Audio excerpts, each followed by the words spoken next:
right, welcome back for another episode of Dollar Bin Digging. This is the video and article that I do for comicbookinvest.com, where I talk about those books you can still probably find tucked away in those cheap boxes, those discount bins, those dollar boxes, whether you're shopping at a flea market, a yard sale, a half-price books, your dollar bins at your LCS, wherever you're doing your cheap comic book hunting. These are some covers and comics you can probably still find buried away in those discount boxes. Hopefully you're enjoying this series as well as everything else here on the channel. Please let me know what you think in the comments down below. Make sure that you like, you subscribe, and you hit that alert button so you don't miss anything. Keep telling your friends we can keep growing the channel as we are getting ever so close to 10,000 subscribers. And with that, if you want to see this week's rundown, just hang out for a few seconds after the intro, and I will be right back.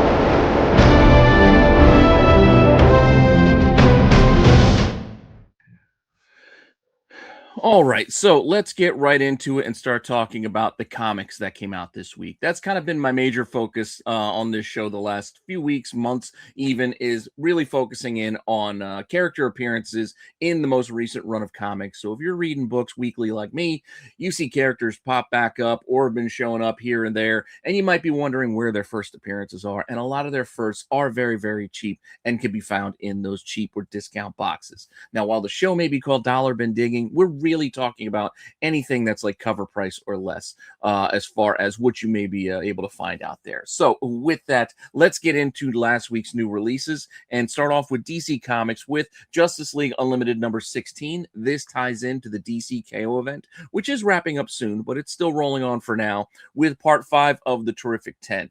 And we've looked at the Terrific 10 before because it features a few multiversal sort of other DC Universe type characters and timelines, etc. And we might have even talked about this character before, but I feel like covering him again because I think he's got a cool design and a cool look, sort of a Ghost Rider mashup with Werewolf by Night, but over at DC. And the character I'm talking about here is Kadejos, and he appeared along with a couple other newer characters way back in World's Finest a couple of years ago. So we're looking at World's Finest, number 21, Batman and Superman. This kind of crossover title between the two. In the background, this is a cameo at best. I don't even know if we can call this a cameo because he is just way, way, way back there in this huge image of characters. And again, some of the other newer characters are there as well. The other two kind of in the front center right above, Wonder Woman, etc. But anyway, way back cameo. That's all we can really call this. But it is an appearance, and it is the character, and it can be found out there for pretty cheap, as copies have sold for about $4, which is basically cover price. While copies listed, well, they might be looking for $4.50 to $10, but you can find these comics out there for cover price or less if you are interested. So go ahead and look for it. It's only a couple of years old, part of the Mark Waid run there. Art by Dan Mora, whose covers have been seeing a lot of interest lately. Not every one of them, but a lot of the variants. So who knows, at some point, any of these covers could be sought after. But this Dan Mora cover for number 21 isn't bad with the two Supermen, two Batman facing off. Now, we can call that a cameo, way in the background kind of picture. But in the next issue, do we get a little bit more? Well, let's take a look. December of 2023, issue 22 of World's Finest, as we roll on with the storyline. And yes, we actually do get introduced to these characters here. And again, there's a Kadejo, but we're also introduced to the other two. I can't remember their names right now, but those other two characters as well, which they have pretty cool designs, honestly. But we're focusing in here on Kadejo. And yeah. So with this one, the next issue also could be found at a pretty cheap price, with copies selling for, again, about cover price. Copies listed $2, $5, $6. I mean, again, multiple covers on a lot of these ones. It's DC after all, and there were times where they had multiple variants, other times where they only had one B cover.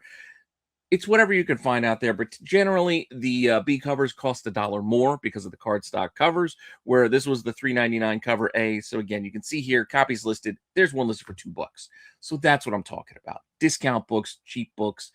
First appearance, sure, call it whatever you want. I'm not getting into the semantics of cameos in full. I'm showing you what's in the book so you can make that call for yourself. I'm just pointing out characters showing up, when they showed up, and what books they showed up in. So use that information however you choose to do so. And when we're talking about cheap comics, it doesn't hurt. It doesn't hurt. You spend $1 or $2 on a comic, what do you really lose, right? $1 or $2. So with that, let's keep it rolling. But it isn't until this issue that this character kind of rolls into the DC universe proper, and that is Absolute Power #3. September of 2024. So almost a year later, we see here the characters kind of rolling in to the DC universe as part of the Absolute Power event, where Amanda Waller and you had the whole thing. But anyway, there we go. Cadejos, Rana Dorada is the other one. Again, cool designs on these characters, but now they show up in the regular DC universe. So this is another one you might want to add to your collection if you want to go collect this character. Cover price or less is what we're looking at here. $5 cover, which is basically what it sold for recently. $5. Copies listed are still basically a cover price. So once again, cheap cover price or less kind of book you can go and pick up if you were looking for some key moments. I don't want to say key comics because that term gets overused, but important moments for this character. If you find this character interesting at all, these are some of the books you might want to go and add to your collection as they're the early cameos, first, etc. Moving on from there, we're going to go look over at Green Lantern with issue 32. And yes, we've got this whole Star Sapphire and Green Hal Jordan sort of thing rolling on in this issue. But also, as part of the storyline, we see this old school. I don't want to say old school. I mean, maybe not that old school, but it's sort of an older DC villain here that doesn't see a lot of play. Granted, she has been adapted. She's actually shown up on television shows back when we used to have Arrow and the DC universe on television on the CW. But this is the character of Cupid, and yeah, she's showing up. I know it's still kind of Valentine's Day time. That's where we're getting a lot of these stories about love and Cupids and etc. But Cupid popping up here in this issue of Green Lantern, and like I said, she goes back a little ways, back to 2008. First appearing as herself before she's actually Cupid, her alter ego, the origins of the character, if you will, in issue 15 of Green Arrow and Black Canary. And this is her right there being introduced before she takes on this sort of a superhero, supervillain, whatever you want to call it, other personality of Cupid. But here she is being introduced, and you get that kind of origin story for her and, why she is so focused in on love. With that, $2.50, $4 recent sales. Copies listed $2.75, $3, $4. Not an expensive book, as I've mentioned. This is a $2.99 cover price after all, so a couple of bucks is all we're really talking about. And pretty cool cover there on this Green Arrow and Black Canary. So with that, there is her first, before she becomes her superhero persona or supervillain persona, because then she shows up 2 issues later here in issue 17 and on the cover, Cupid's Poison Arrow. This is the one most people will gravitate towards because, again, you not only have her on the cover, but she's in full regalia, etc., as part of the story. February of 2009 on this one. And yes, at the tail end of the book, she doesn't appear throughout. It's sort of like one of those last page kind of splashes. Still, despite the cover appearance, there is Cupid there with the little, the scar and everything. Cool cover here on this one as well. Also, not too expensive. Copies that could sell for $5, as we see a $5 sale right there. But copies listed, $1.99, $2.24, $3.60, and most of those very fine plus condition. So yes, they might not be 9.8 candidates at that price, but you take what you can get when you can find it. And I'm also not telling you to buy these online. I'm telling you, go look at your LCS. Wherever you're doing your digging and you're hunting, look for that cheap stuff. This is the kind of weird little book that I'm going to put in your head for when you're looking for fun stuff to add to your pile. This is the kind of stuff that I kind of personally look for. So with that, let's move on. One more book from DC for the week and check out Harley Quinn number 59. I'm not a regular Harley Quinn reader, so I'm not actually keeping up on what the storyline is inside this book currently.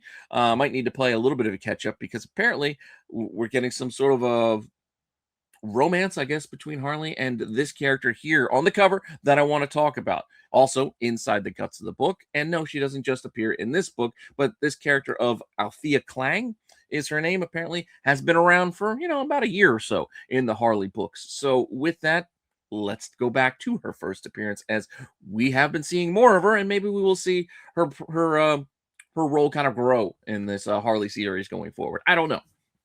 But Althea first shows up in this Harley book in issue 44. So that's October of 2024. So more than a year ago, actually, because we're at, 59, I said? So, yeah. year and a half of books she's been around to go back and grab this one. Multiple covers on it, but this is the cover A, probably the easiest to find. $3.99 cover, and like I said, there she is introducing herself, Althea Klang, visionary developer, builder of dreams, yada yada yada.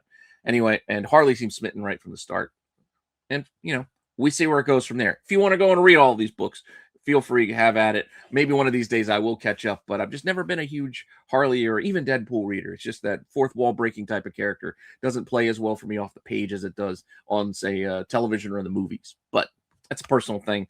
I'm just going to move on from there.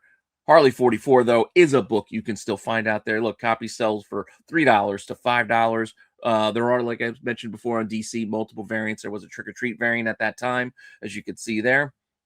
And copies listed $290, $263 for that pretty cool Fornes cover, where Fornes was doing sort of a old why am I thinking like those old noir type books, those paperback kind of a pulpy sort of novel kind of cover style, and that was kind of cool. I was getting those for a little while, even though I wasn't reading the books.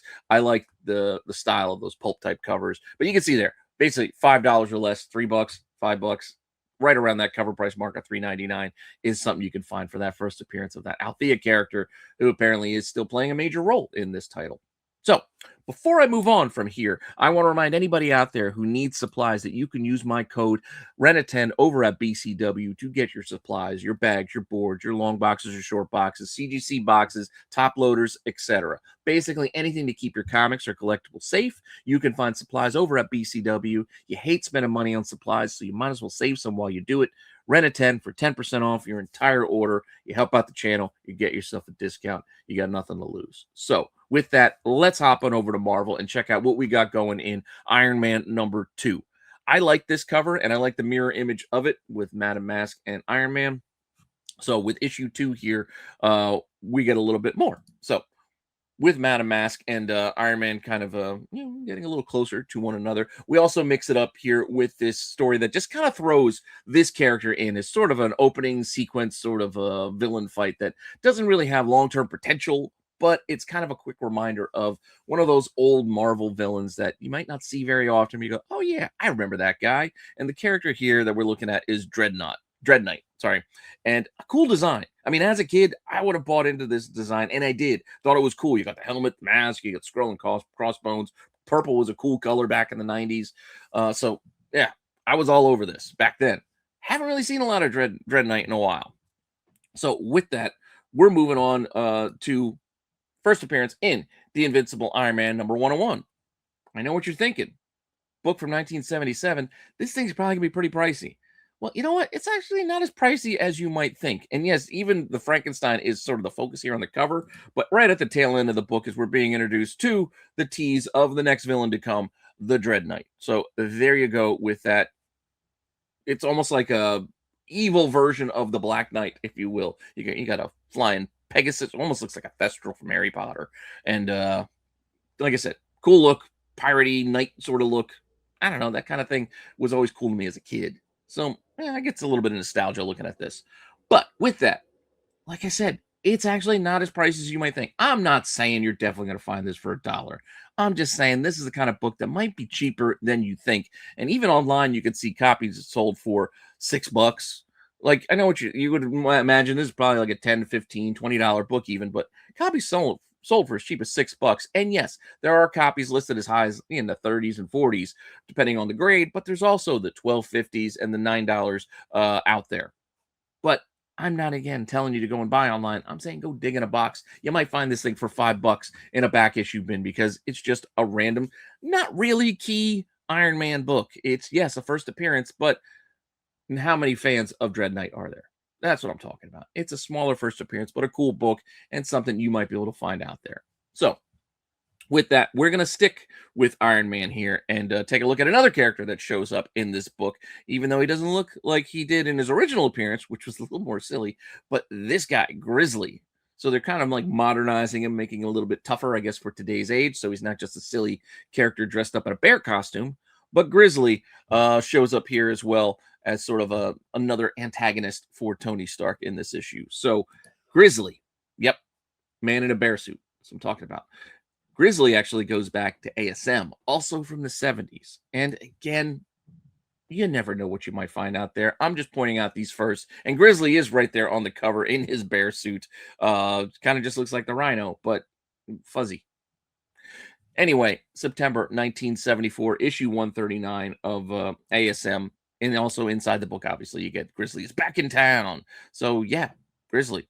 Cool. This is the first time we've ever seen Grizzly, but well, we'll explain that later. Yeah, even then they were doing some retconning with some of these characters.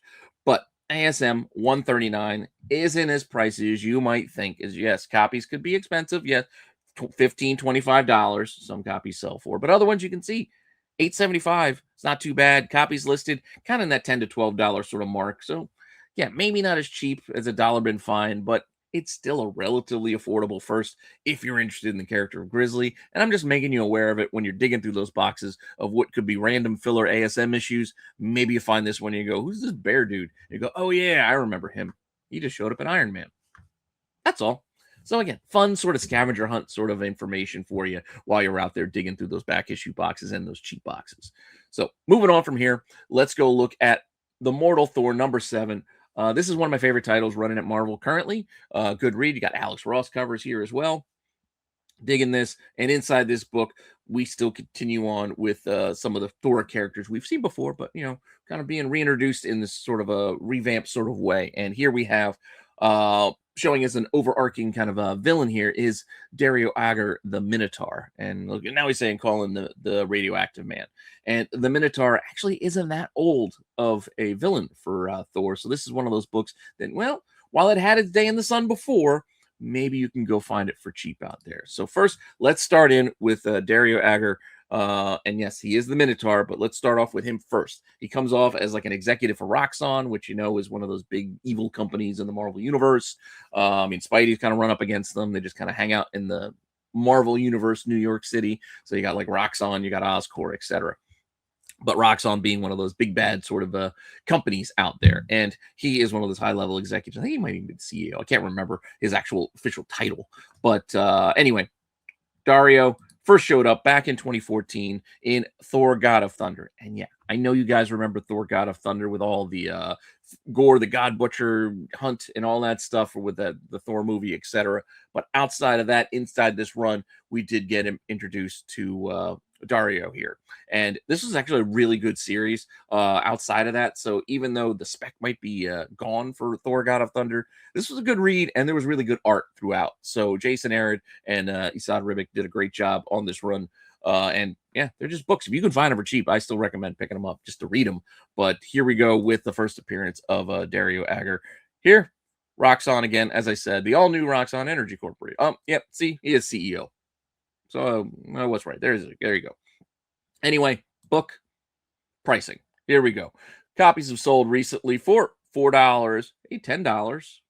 And then you look there, $10 got somebody issue 19 and 20, 2 copies each. So that's $2.50 a comic.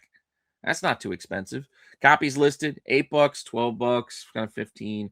Yeah, maybe search for a little bit because then a lot of them do mention the first appearance of Dario in there, but others don't. So who knows what you might dig out of a box. I also mentioned number 20 because you could see in that lot that had 2 issues of 19 and 2 issues of 20 because you kind of want both. While Dario showed up in this issue, he was just kind of himself. It wasn't revealed that he was the Minotaur until the next issue. So then we got the Minotaur version of the character, his alter ego, if you will, March of 2014 in issue 20. And that's, again, where we get this sort of reveal. So, again, cool art throughout. So apart from the covers being solid, the interiors were good as well. And again, this book is kind of in the same boat as the last one. Copies sold about $5. Copies listed about $5 to $6. It's actually a little bit on the cheaper end, even though this gives you that first appearance of the Minotaur. It's really up to him. And they're the same character, but you don't get that reveal that he has something more to him until this issue. So you kind of just want to get the pair if you can. So keep an eye out for both if you're out there digging, is what I'm saying. But anyway, before we wrap up, I still got a couple more to talk about. I want to also remind you with the supply thing that sometimes you guys need shipping supplies, right? If you do some flipping, you're digging in those boxes, you're finding these dollar bin finds, but then you go and flip them for profits over on eBay. Nothing wrong with that. Nothing wrong with hunting and doing that with books. So you need supplies. So save 10% off your Gemini order. Go over to Gemini, get your Gemini mailers, and save 10% off over there using Renna10 as well. So Renna10, save you 10% off over at BCW or at Gemini. Gemini also has boxes, short boxes and long boxes too. Basically a lot of cardboard products, but people mostly know them for their shipping supplies and use them quite often for comics. So with that, if you use Gemini, save some money. Renna10, 10% off over there. Again, you help the channel. You get yourself a discount on your order, and you got nothing to lose. So there you go. And we have two more books to talk about. One more for Marvel before we move on, and that is Inglorious X-Force #2, this sort of revamped X-Force team of a weird group, to be honest. It's a weird group. I don't know if I'm fully on board for this yet, but so far, so good. I mean, I kind of like bringing Boom Boom back. Archangel's so cool. I'm not a big Helverine guy, though. Domino being added to the squad could make this more interesting. We'll see. But right at the open of this issue 2, we are introduced to a new character. So, I mean, this is also the most recent issue, has a first appearance, and that is this Kali character, which makes me think of Temple of Doom. But also bringing back the Mutant Liberation Front, the MLF. So that's what I want to talk about here. So the MLF coming back, always been a thorn in the side of X-Force, going back to the starts of X-Force, even before there was an X-Force. And that's where we're going with this one. So even though first appearance of a new character here in the most recent issue, which makes this a book we may go hunt for in dollar bin digging a year or so down the line, who knows where this Kali character might go. But the MLF, the Mutant Liberation Front, again, showed up back in the day in the late 80s, first in New Mutants. So before there was an X-Force, it was New Mutants before it got rebranded. So New Mutants, number 86. Going all the way back, you got this Liefeld, McFarlane kind of a combo cover, which makes this collectible in and of itself, even if it isn't the greatest of arts. I mean, it is what it is. You got Rusty facing off with Vulture, but it is Liefeld, McFarlane.